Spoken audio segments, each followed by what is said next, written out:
దేవుని మనకు స్తోత్రాలండి. మీ అందరికీ నా వందనాలు. ఈరోజు దేవుని మాట కీర్తనల గ్రంథము 121 కీర్తన 5వ వాక్యం అండి. ఒకసారి చదువుకుందాము. యెహోవాయే నిన్ను కాపాడేవాడు, నీ కుడి పక్కను యెహోవా నీకు నీడగా ఉండును.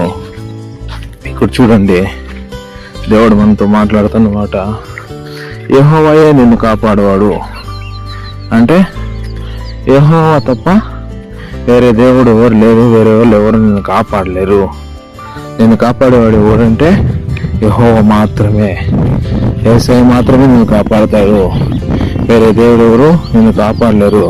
ఈ లోకంలో ఉన్న అధికారులు కానీ, ఈ లోకంలో ఉన్న రాజకీయ నాయకులు కానీ, ఈ లోకంలో ఉన్న ఎవరైనా సరే, ధనవంతులు కూడా కానీ, బంధుమిత్రులు కానీ, తల్లిదండ్రులు కానీ ఎవ్వరూ నీ ఆత్మను రక్షించలేరు, కాపాడలేరు. నీ ఆత్మ నరకానికి పోకుండా ఎవ్వరు కాపాడలేరు. నీ మరణం నుంచి ఎవ్వరు నేను లేవనెత్తలేరు. ఒక్కడే ఓన్లీ గాడ్, ఓన్లీ జీసస్.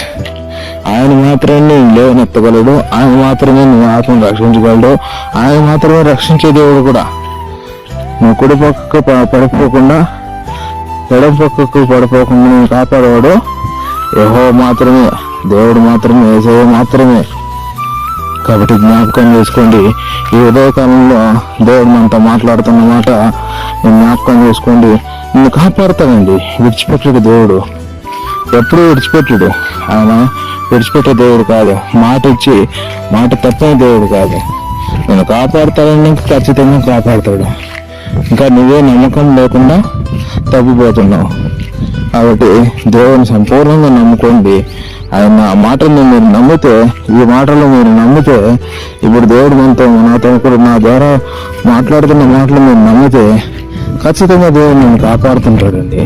నీకు తెలియదు కాబట్టి నేను నమ్మట్లేదు, నీకు తెలియదు కాబట్టి నేను కాపాడలేదు అని అనిపిస్తుంది. కానీ దేవుడు నేను కాపాడుతూనే ఉన్నాడు. అనుదినము సంరక్షిస్తూనే ఉన్నాడు.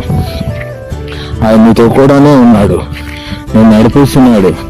నువ్వే ఆయన్ని గుర్తించలేకపోతున్నావు. ఎందుకంటే ఆత్మీయ కళ్ళు తెరవబడాలి.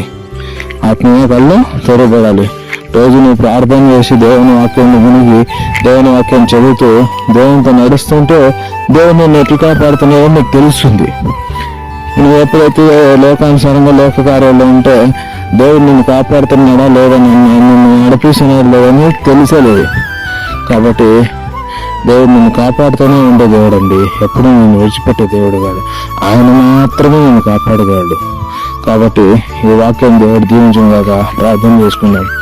కృపా నమ్మకం ప్రేమ కలిగిన తండ్రి, దేవాది దేవ, రాజాది రాజా, ఆశ్చర్యకారుడు, అద్భుతకారాలు జరిగించగల దేవ, స్తోత్రమైన ఇదిగో మాతో కూడా మీరు మాట్లాడిన విధానం బట్టి వివేకాలంగా ఇదిగో వాక్యాన్ని దీవించి ఆశీర్వదించండి. ఆయన నువ్వు మాత్రమే మమ్మల్ని కాపాడే దేవుడు అయ్యా. తల్లి నా ప్రభు ఎక్కడ పడిపోకుండా మమ్మల్ని లేవనైతే దేవుడు మీదేనైనా మీరు మాకు సహాయం చేయండి. వాక్యాన్ని నమ్మలాగా మమ్మల్ని దీవించి ఆశీర్వదించండి.